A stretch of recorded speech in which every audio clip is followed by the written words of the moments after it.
A man shot while allegedly trying to rob a party store in Battle Creek remains in critical condition tonight. It happened at the Liberty Mart just before 3 yesterday afternoon.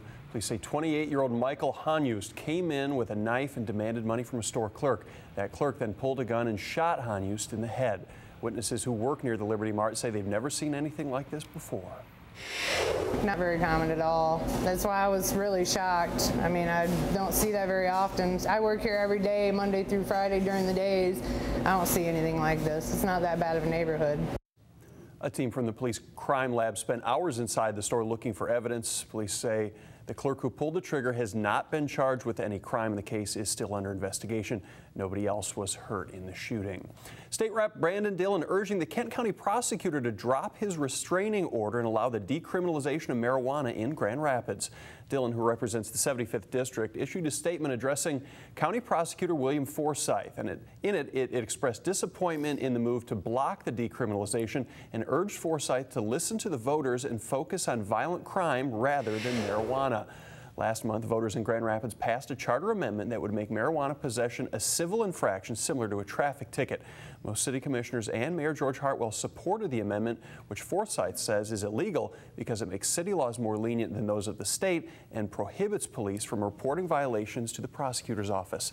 The amendment was set to be implemented this coming Thursday. Phone scams continue to target seniors around West Michigan, and the latest one has a slight twist. It happened Tuesday in Ottawa County and informed the person who answered the phone that they had won a prize, something like a car, money, or property.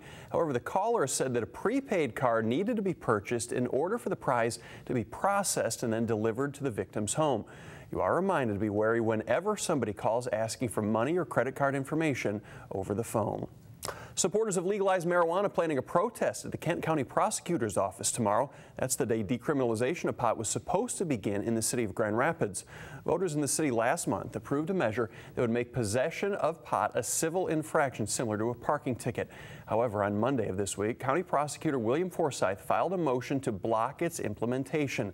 Supporters of Prop 2 are planning to gather in front of his office tomorrow. It's a grassroots effort that is not connected to Decriminalize GR, the group that worked to get that proposal passed. A Detroit woman returns home to find 4 dead bodies in her house, including her boyfriend.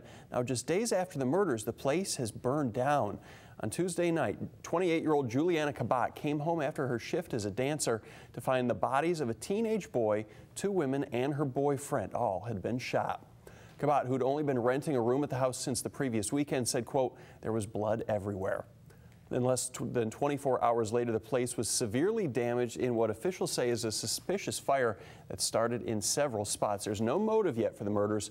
Police say the home is a known drug house. Well, it was supposed to be a night of celebration, but a bride-to-be and her group of friends were sent to the hospital after being hurt in a hit-and-run accident that happened near Detroit. Tonight, the driver is still out on the roads. Fox's Ronnie Dahl has the story. A couple of guys in Grand Rapids arrested today after police say they broke into somebody's home. It happened just afternoon at a house on Jefferson. An alarm system notified police, who saw 2 men running out of the home when they arrived. One was immediately caught. The second guy was arrested after a police dog helped track him down. Nobody was in the house at the time of the incident. Police are still investigating, and the man accused of attacking his ex-girlfriend in Grand Rapids last week won't be facing any assault charges. Today, Juan Perez was arraigned on misdemeanor charges, including obstructing an officer. This all comes after an incident last Thursday. Police say Perez and his ex began arguing in the front yard of a house on Chatham Street. Then they went inside, where the officers say they continued to fight over a knife. That's when the woman called for help. Officers surrounded the home for nearly 2 hours and eventually went in. Perez was arrested and the woman was taken to the hospital with some bruises, but she is expected to be okay. No new court date has been set. You might say the Blue Bridge in downtown Grand Rapids in the midst of a bit of an identity crisis. Now, the popular footbridge that gets students and business professionals across the Grand River will be undergoing some renovations. Yeah, well, police using a taser on a student at Portage Northern High School after they say he threatened an officer with a knife. Happened just after noon. School officials say they were investigating reports of a student displaying threatening behavior and got in touch with the on-site Portage Public Safety Liaison to help out.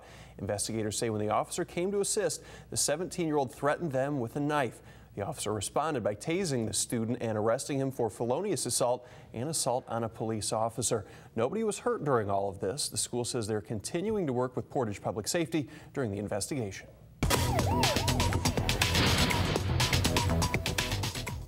One of the fugitives who led police on a weeks-long chase through several states could be close to a plea deal. Kenneth Grauman II appeared in court yesterday in Canyon City, Colorado. An additional burglary charge was filed against him and a plea deal was offered. Grauman, who along with Greg Bradshaw escaped from the Lake County Correctional Facility earlier this year, were joined by their girlfriends on an alleged cross-country crime spree fueled by meth.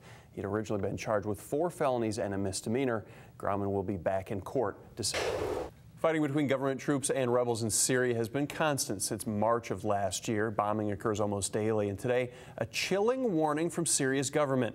Forces may be preparing to use chemical weapons on their own people. President Obama and NATO among those who've warned Syrian President Bashar al-Assad not to use them or face consequences. While governments are keeping an eye on Syria's actions and the people there and how they're being treated, other groups are looking out for animals in the country. Fox 17's Annalise Kranz tells us about an animal welfare organization here in West Michigan that's hoping to place a dog rescued from the war-torn country.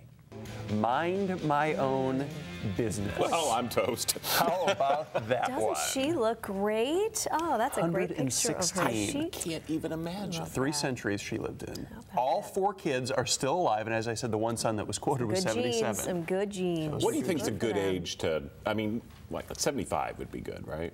No, 80? to die? Yeah. What are you We're not going on crazy? record. You're talking to a couple of hypochondriacs over here, Mac. now I'm grabbing convinced. the iPad. You want to start I looking feel like up? I need to put WebMD. sunglasses on because the lights Because are of so Anderson bright. Cooper. Does Anderson Cooper everything. ever sleep? That's the question. He Talk is show, everywhere. 60 Yeah. minutes, and then the nighttime show. And jumps on, I'm right, and jumps on a plane and gets sunburned eyes. That is crazy. He's like now, Ryan don't go putting Seacrest. sunscreen on your eyeballs, because I don't think that's recommended either. True. We are going to look this up immediately. Yeah. Get in your forecast, because we got some Googling to do. You gonna go to WebMD?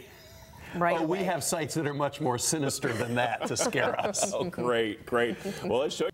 Sure you can. Yeah. You can do it in a dorm room. course. If you want to check out some of Jack's holiday sweaters for yourself, we got more information at fox17online.com. And I know this would surprise you. I have never had an ugly Christmas sweater. I never got into that whole I'm thing. stunned by that. Honestly, if Really? everybody else wasn't doing it, I probably would. But now That's that true. everybody's doing it, You I'm don't like, wanna do nah, it. I'm over it. Yeah. All right. Well, she was set to say, I do.